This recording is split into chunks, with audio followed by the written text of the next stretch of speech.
everybody. It's Heather here on Thursday, January. No, it's not Thursday. It's Friday, but I always did this on Thursdays in 2017. And in 2018, I've decided to go on Fridays. I hope that my new subscribers enjoy, and to the old subscribers, thank you for coming back. It's really exciting to have new subscribers and to have new comments, and I'm looking forward to a great series this year. Feel free to put your comments under this video as to what you'd like to hear more about. I'm happy to talk about anything writing related, but to start off, non-writing related, this is a mug of Kate and William, and I have to drink my tea from it today because William shaved his head. Yay! He looks great.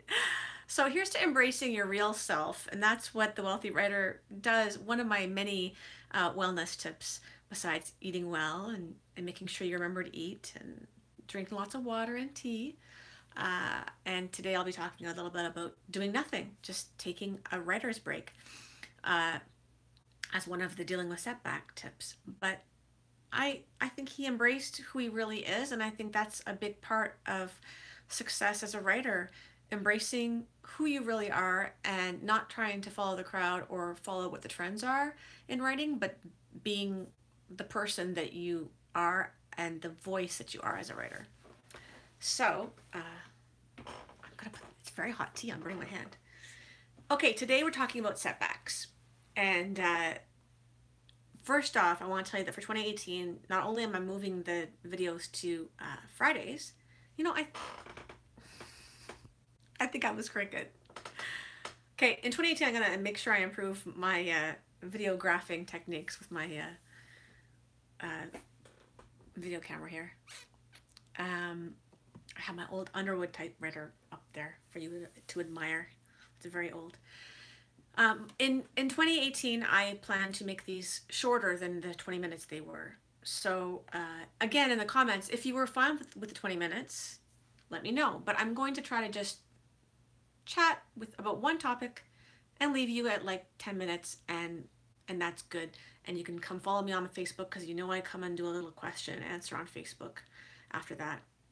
So Fridays you can find me there, and of course, as always, you can always find me on Twitter and Instagram. So I just want to make these short and sweet because I know we're all busy, and most people don't have a lot of time to watch a half-hour video about writing. They want to be writing, and I applaud that. I think that's great. So, setbacks. To make it easier, go to heathergracestewart.com, and there's a blog that's brand new called Do It Your Way, Dealing with Setbacks, and that is everything I wanted to talk about on this topic in a blog format. So this is just going to be a few pointers in the video, and you can read up on it at heathergracestewart.com. I think the biggest advice, the greatest piece of advice I can give you. Sorry, I'm speaking not at my best. I have a bit of a head cold. I know you wouldn't know, but I have a head cold, and I feel congested, and so I'm feeling the stereotypical blonde. I'm not feeling very bright. So I hope that I can speak well today, but I promised you guys that I'd come and see you on a Friday, and here I am. Okay, so let's see if this tea helps me. And it's really, I love doing this. So in fact, I'm going to speak to a class after this. I'm Skyping into a writer's class after. So I hope that I can find my words soon.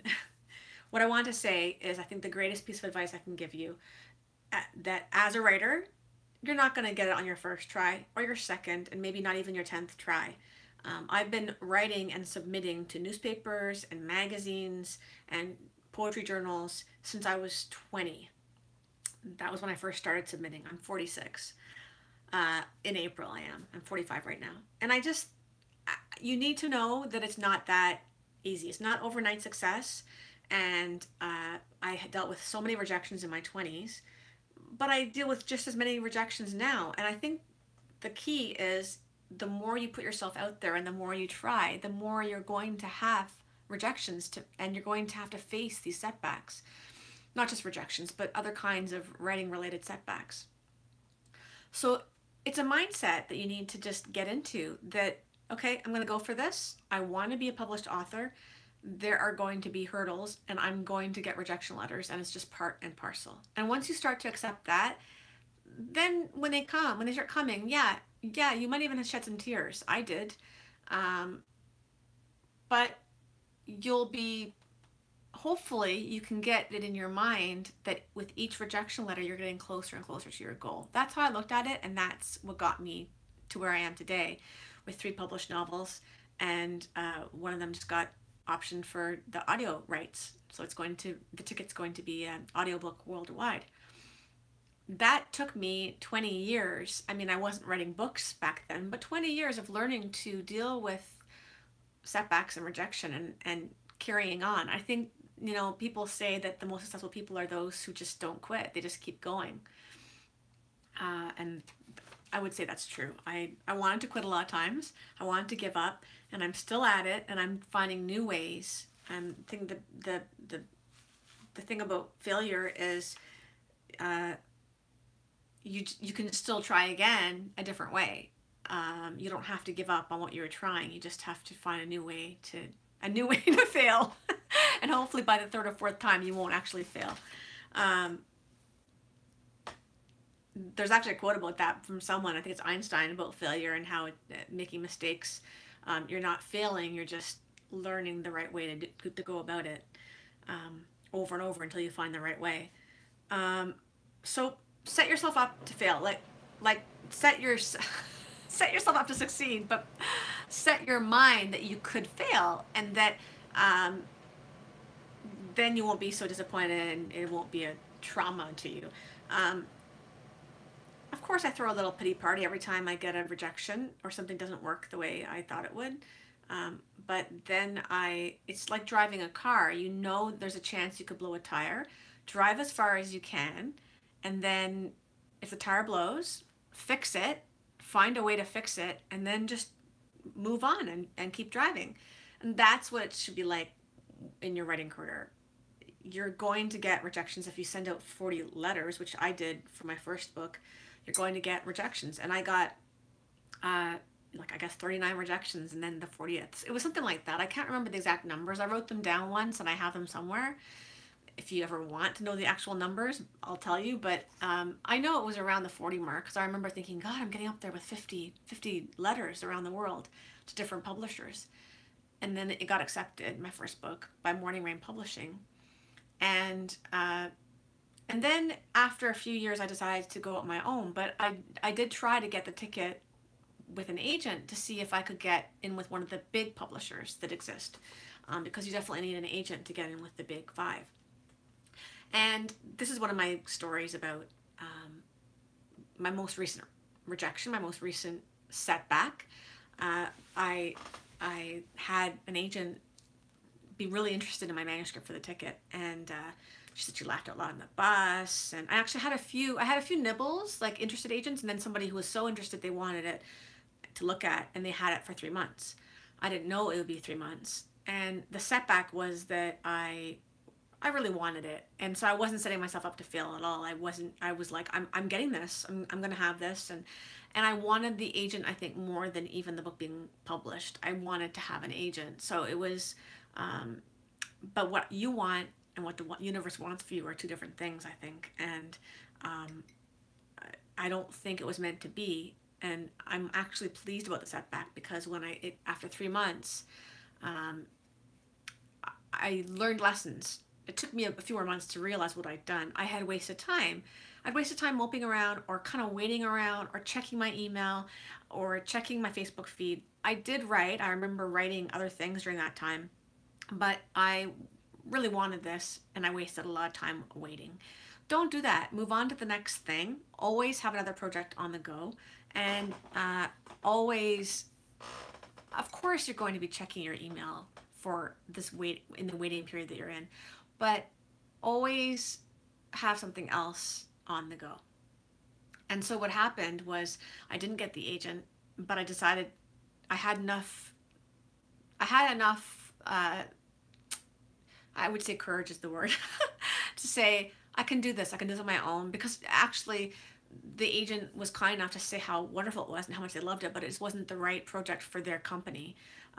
And so had enough it gave me enough self-confidence to say it's not the work, it's not a bad piece of work, I can do this on my own. And I wanted to, because I wanted to be able to set the price points on Kindle, to have 99-cent days, to do my own advertising. I just wanted to control everything myself, my own rights. So I decided to indie publish it.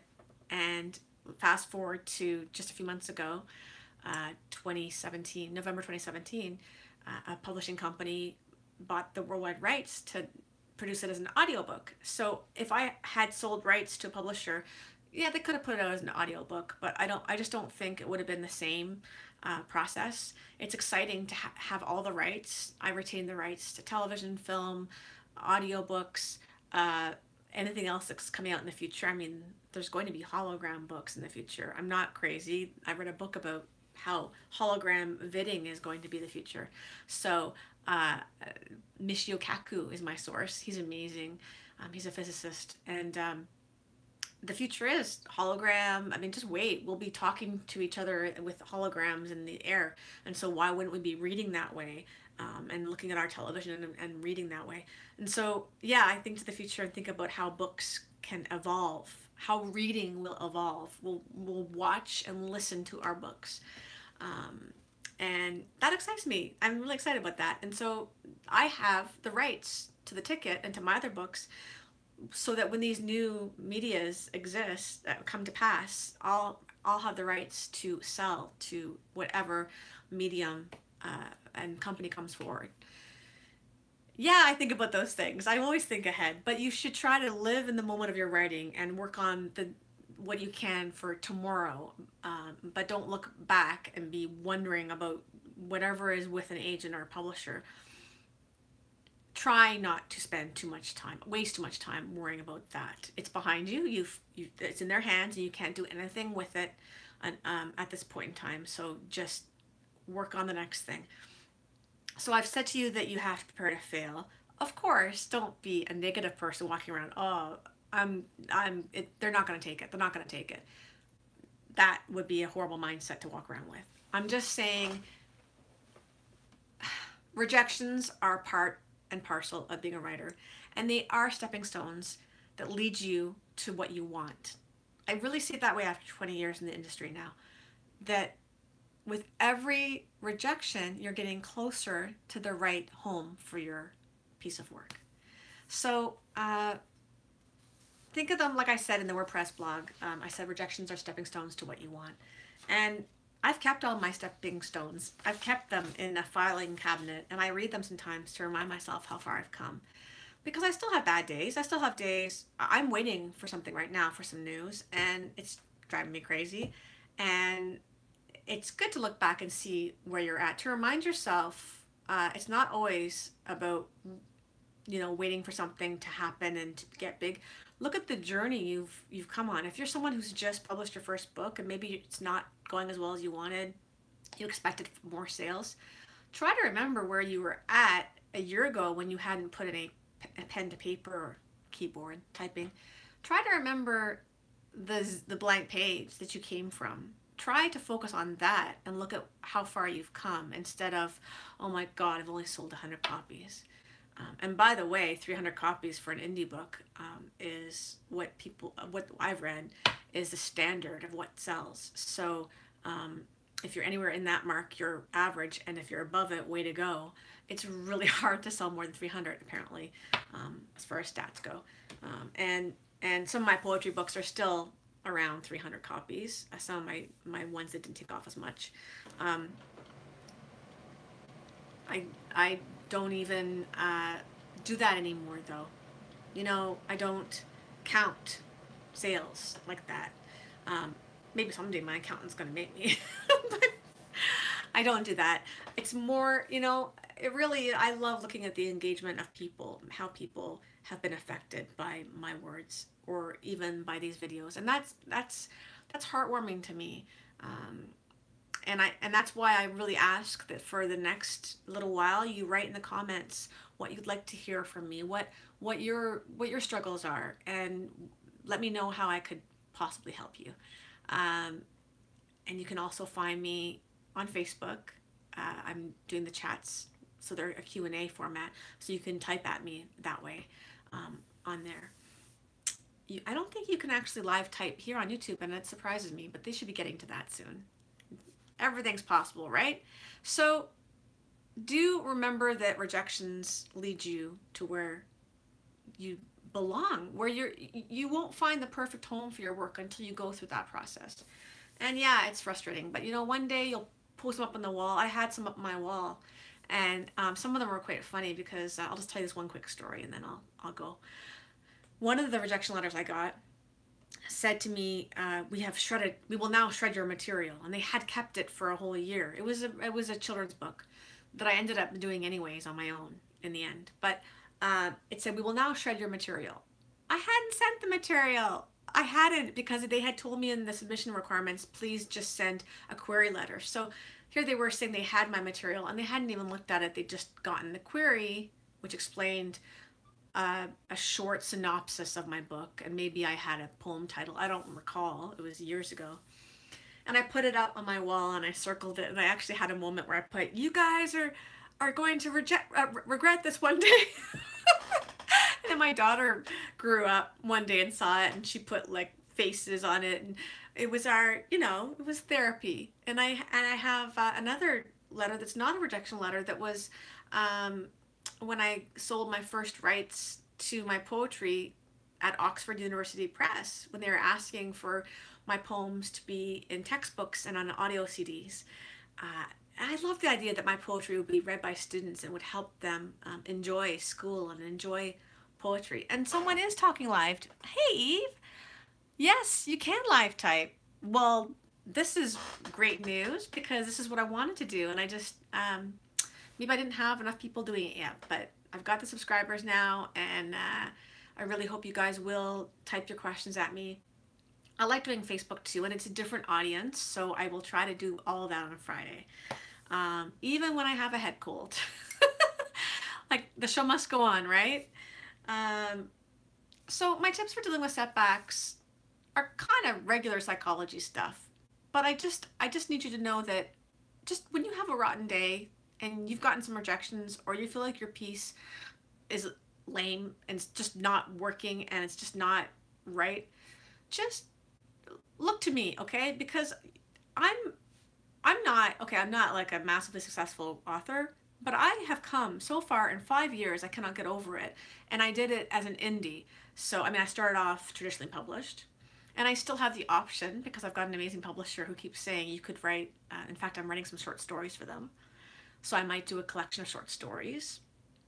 So I'm hybrid. I could still do traditional publishing, and I feel like I'm in this really great place where the sky's the limit. It's a great feeling, but it took me 20 years. It's 19 years of my own company I'm celebrating this week.